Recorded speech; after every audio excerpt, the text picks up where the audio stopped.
আজকে তোমাদের সাথে আমার পাখিগুলোর পরিচয় করিয়ে দেবো। দেখো, আমার কাছে যতগুলো পাখি আছে তো ম্যাক্সিমাম সবাই ডিম বাচ্চা করে।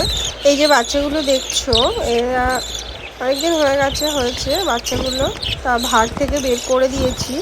ভাঁড় থেকে বের করে দিলে কি হয়, ওদেরকে যদি মালসা বা অন্য কিছুর মধ্যে রাখা হয় তাহলে ওরা তাড়াতাড়ি ইমপ্রুভ হয়, ওদের মানে তাড়াতাড়ি ওরা শিখে যায়, নিজেদের খাবারটা খাওয়া শিখে যায়। এই যে আমার এই পাখিটা দেখো, হেলিকপ্টার পাখি, এর জোড়া ছিল কিন্তু এর জোড়াটা মারা গেছে। তোমাদেরকে আগের ভিডিওতে দেখিয়েছি যে কীভাবে মারা গেছে। তো যাই হোক, ওর সঙ্গে আর একটাকে দিয়ে অন্য একটা পাখি দিয়েছি, পাইনি আর সিঙ্গেল, তা ওই জন্য ওটা অন্য একটা পাখি দিয়েছি। আর আমার একটুতে টপার পাখি এবং বেস্ট, এরা দুজন হচ্ছে সব থেকে আমার বেস্ট পাখি।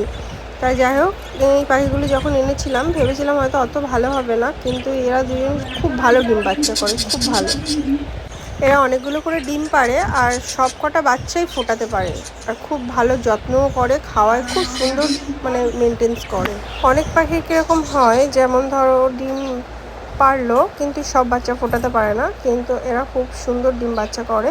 আর তার মধ্যে সবথেকে একটা মেন জিনিস হলো, যেটার দিকে লক্ষ্য রাখতে হবে, ওদের খাওয়া দাওয়াটা ঠিকঠাক দিতে হবে। ওদের মানে ক্যালসিয়াম খাবার কি দিচ্ছ, প্রোটিন কি খাওয়াচ্ছ, সে তার উপরেও ডিপেন্ড করে ডিম বাচ্চা করা।